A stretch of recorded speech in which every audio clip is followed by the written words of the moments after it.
Kara Zor-El escapes the dying planet of Krypton. She is delayed on her way to Earth. When she gets here 24 years later, she becomes Earth's newest hero, Supergirl. Welcome to the Krypton Report, a Supergirl podcast brought to you by Southgate Media. I am your host, Tyler Patrick. You can find me at JTYPatrick on Twitter. So let's get started on what's going on today in the world of the Kryptonians. Hey, welcome back, Kryptonian pals, for the next episode of The Last Daughter of Krypton. I am your host, Tyler Patrick, and we're going to get into the show today. We're going to talk about Mr. James Olsen. That's right, Superman's pal, Jimmy Olsen. But first, let's take a moment to think of our sponsor, Southgate Media. Alright, now that we thought of that, let's get into some news. We interrupt this program to bring you this special news bulletin. So we're going to talk about what's come out in the news, and I got my pal, Mr. Mike Hedrick, back with me in the Fortress today. What's going on? So, okay, first of all, this kind of kills my theory that I had, but it looks like they're casting a body double for Superman.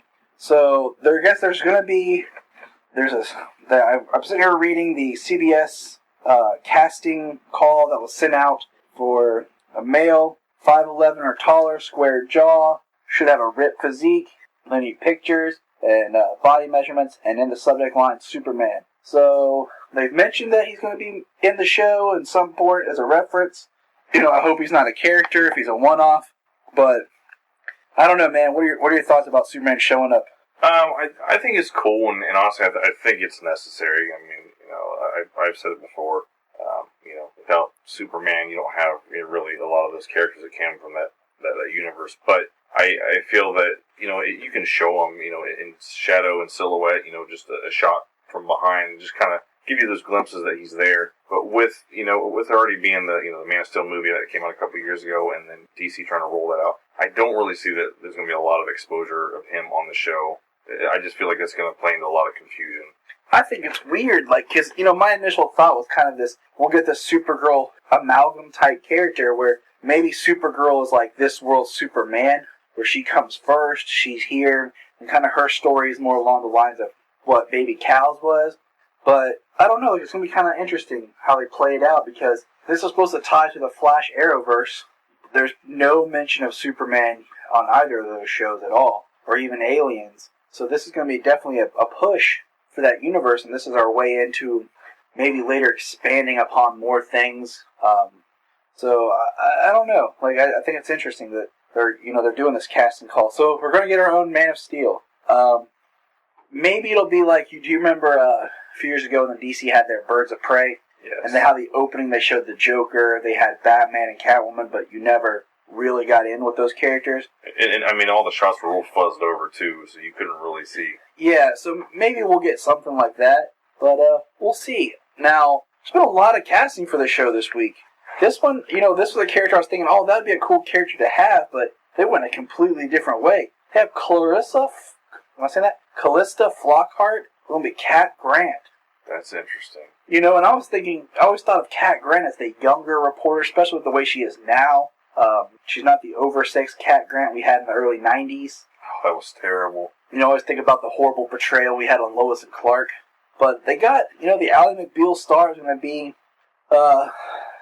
is coming into the show, and I'm just like, okay, I'm pulling up the information now. She's going to be the boss of Kara. So, I wonder if they're going to keep her. She's going to be like an entrepreneur. And I'm just kind of like, okay. I don't mind them changing some things for characters, but I don't want them to get away from who the character is. Like, Cat Grant's supposed to be a reporter. And I don't know if they're going to keep her as a reporter, or they're going to do something else. I don't know. I just want to see what happens. I mean, if you think about the way they portrayed her in Lois and Clark, I mean, she was the smut reporter. She was all about the tabloid and the things that were not really important. So are they going to try to do that sort of thing with her? Are they going to try to make her editor of the Inquirer or whatever it would be on the show? That would be interesting. I mean, I like the way they did her on Smallville. They made her more of this squeaky clean reporter, and I thought that was so funny. They took her from one end to the other. So maybe this one will fall in to a different category. But we have even more casting news because they've revealed the actress who will be playing Kara's foster sister. Her name is, man, I suck at names. Siler Lee? I think it's Kyler Lee. Kyler Lee. I'm not familiar with her work. She's from Grey's Anatomy. Her character was killed off several seasons ago, and now she's going to be on Supergirl playing her foster sister, Alex Danvers. She's supposed to be fascinated with Kara's powers from a young age, which leads her to developing a lifelong obsession with science. Okay, I think this is a character that's being made up for the show. I think it's interesting that they're going with the name Alex. As we know, Lex's real name was Alexander Luthor, so her name is Alexandria Danvers. So I don't know if that's just me thinking, being the Superman fan, and if anyone out there knows, Mr. Mike here and I made a Superman short film a couple years back just for fun because we were goofing and playing with our new camera where he played Lex and I played Superman. It's a nice piece of homemade family fun film of humor. That's a mouthful. But here's the casting that I was interested in. We're going to have an episode of the show coming up with my good friend Mr. Phil from Before the Bat and the Flash Arrow Power Hour. We're talking about Hank Henshaw.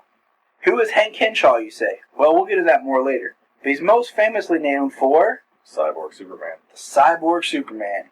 During the reign of Superman title, he was one of the Supermen, and he was, everyone thought he was a real Superman replaced with cybernetics. But here's the kicker.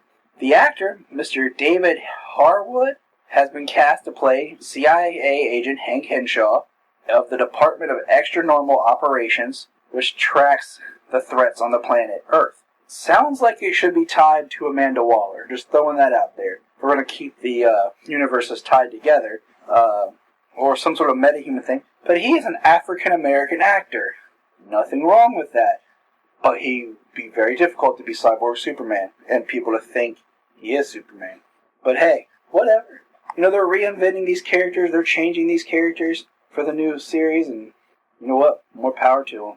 But, so we have all that, and the last piece of news right now is Arrow, Smallville, Flash, veteran director Mr. Glenn Winters will be directing the pilots for CBS. That makes me happy because him and David Nutter have done a great job with the episodes they've developed and both have directed for the series. I like to see people who know the characters, know the medium, well, know the style. So for having a director who's already been working for a while and has done these type of shows, it makes me more confident that we'll get a good solid pilot out of the CBS. And it's been reported that the show has been ordered to series.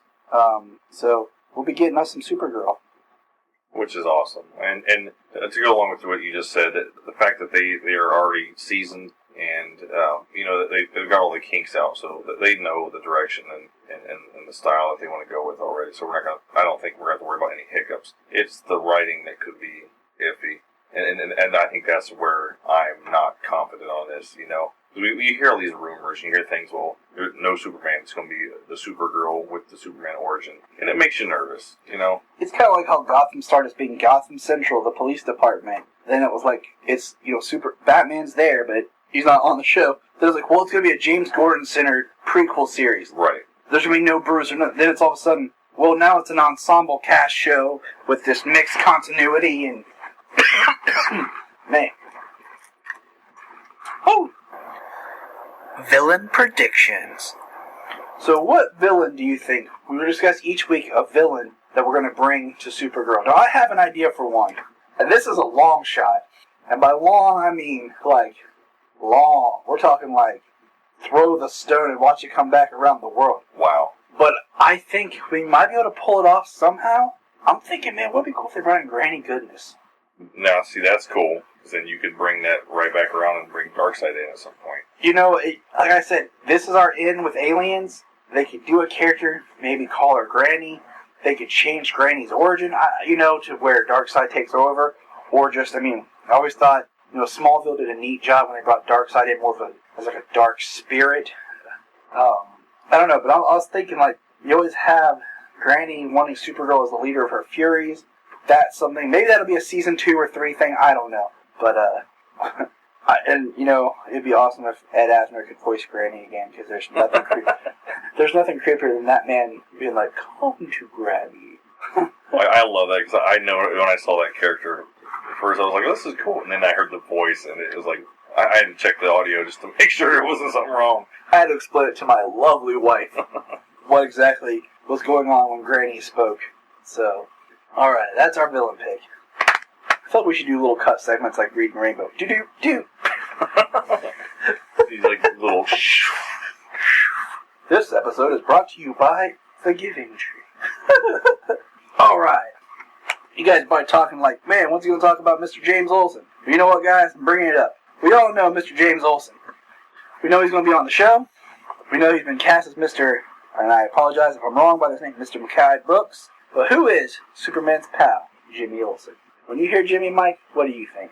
I think of I can't think of the guy's name. He played him in the Christopher Reeve movies, like just. Oh, Mr. Mark McClure. Yeah, like I just think of that guy that just seems like he could get blown over by a gust of wind. I always feel like Stan Lee was sitting around one day, like reading Superman, and was like, Jimmy Olsen gets matched with Clark Kent, Superman, Peter Parker.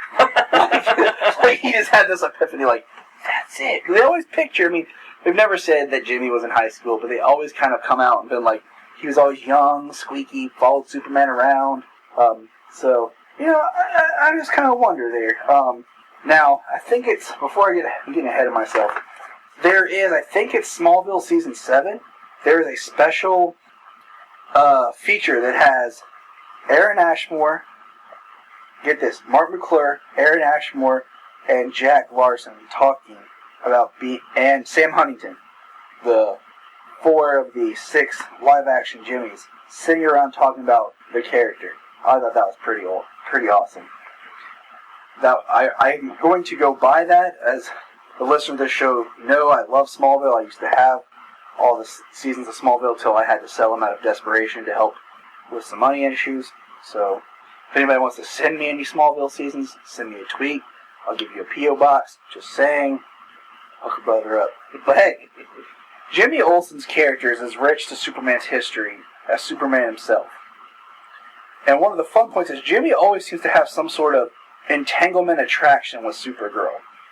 Jimmy is usually depicted as being a bow-tie-wearing, red-headed young man who works as a reporter and photographer for the Daily Planet.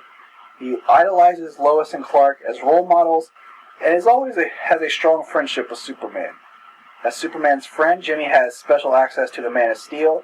In later comics, Jimmy got a signal watch in which he could activate to a pitch that only Superman could hear anywhere on Earth.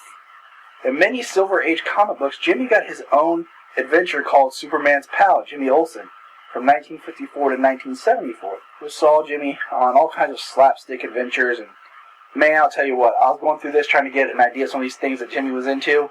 Holy crap. All the mutations and crazy and trippy things. I'm just like, gee willikers, Mr. Kent. But, you know, I think when I first think of my first introduction to Jimmy, I think of the Reeves films that we're going to get into. But Jimmy's first appearance was in Action Comics number 6 as an unnamed office boy in November of 1938. He was first introduced as the name Jimmy Olsen on the radio show. And I don't know if this is a fun fact for all you Superman fans, but there's a lot of things the radio show did to perpetuate the Superman mythos. They introduced kryptonite. They introduced this looks like a job for Superman. They also introduced the Daily Planet instead of the Daily Star, which sometimes gets to be an Earth 2 newspaper in comics. I'm trying to remember if there's anything else. I think it was it that or the, I have to check, it was either that or the first cartoon where he went from being able to leap to being actually to fly. But he was introduced to do a character for someone more for the Man of Steel to talk to.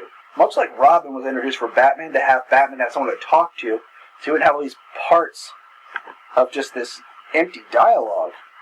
You know, so Jimmy Olsen, like I said, made his first live-action debut in 1953 with Jack Larson playing the character on the Adventures of Superman show, where he was called Jim Olsen.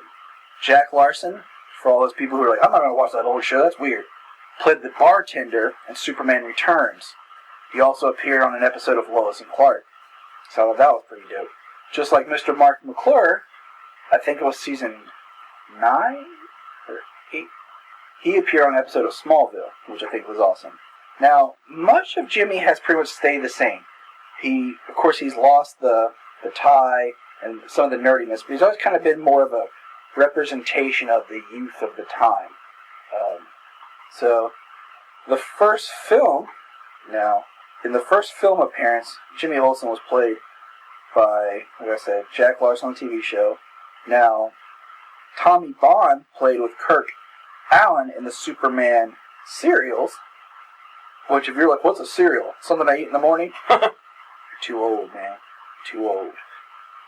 But the first Jimmy that everyone knows, Mr. Mark McClure, Christopher Reeve's film, 1978. He was Jimmy Olsen in the 1978 to 1987 era of Superman. The only character to create canon to that movie that we will review on this podcast, Supergirl. I say that with a tear. But that was our Jimmy. In 2006, Superman Returns, Jimmy is played by Sam Huntington, who takes a lot of his cues and style from Mr. Mark McClure. Aaron Ashmore played Jimmy in Smallville, and we'll talk a little bit more about his portrayal. Jimmy Olsen did not appear in Man of Steel, which led some people to believe that the character was being replaced by Jenny Olsen, but the actress has stated that her character's last name was not Olsen. It's something that I can't pronounce as I'm looking at it. I'm hoping that Jimmy makes an appearance in Dawn of Justice, and maybe he is a teenager. And in other film-wise, Jimmy appeared in the direct-video Superman Doomsday. He appeared in Superman Brainiac Attacks, or otherwise known as Superman Unbound. He appears in Justice League Crisis of Two Earths, but it's really an alternate. It's Jimmy Olsen, where he's all mutated and gross. He makes an appearance in Justice League Doom and Superman All-Star. He's in Superman vs. the Elite. So, he's also in Superman Thrones of Atlantis. So Jimmy keeps good. He's around. Now, the Jimmy Olsen that I remember the most, besides Mark McClure, was on Superman, Lois and Clark, The New Adventures of Superman. Mike, tell us about Lois and Clark, The New Adventures of Superman. That actually, I remember week in, week out. I would love that show. And looking back, it's campy. I mean, when I was a kid, you look back at the '66, Batman series, and it was like, this is terrible, but it's the only thing I get to watch. But then when Lois and Clark came on, it was like, this is a serious gift. It'll never get better than this. But it was cool to just sit back and watch Superman on screen. I mean, albeit now I sit back and watch and I think, man, this guy is like, what, 5'5"? but the Jimmy character on there, though, I felt like he was more relatable, because like if you look in all the incarnation up to that point, it feels like he was always just this red-haired, buck-toothed, freckles and bow tie. And they finally, it felt like they were trying to draw him out of there and make him a little more relatable to the kids in the 90s. Make him more of a voice for the time. Yeah. I think it was neat in Lois and Clark we had two different Jimmy Olsens. Season 1, the actor's name was Michael Landis, and he was let go because they said he looked like he could be Superman, or Superman's brother. So they replaced him with Justin Whalen. And I like Justin Whalen a lot as Jimmy Olsen. Just, kind of bright eyes, fun, good-hearted kid. Looked up to CK. That's Clark Kent for all you guys who not up on the lingo. So, I thought Jimmy's depiction on that series was, I thought it was very spot on. I agree. Even watching it now, for the show, it's a great, but even in general. Now, we'll talk about Jimmy was on Smallville, played by Aaron Ashmore. Now, this is a very weird depiction of Jimmy Olsen, and even me and all my understanding of canon, multiverses, and stuff like this gets confusing. Because first of all, Aaron Ashmore has a brother who's a twin brother, who is Shawn Ashmore, and everyone knows him as Iceman from the X-Men films. But Shawn Ashmore guest starred, I think, season 2 or 3 as a villain. And then they hired his identical twin brother to be Jimmy Olsen. That's kind of weird for people trying to follow the show.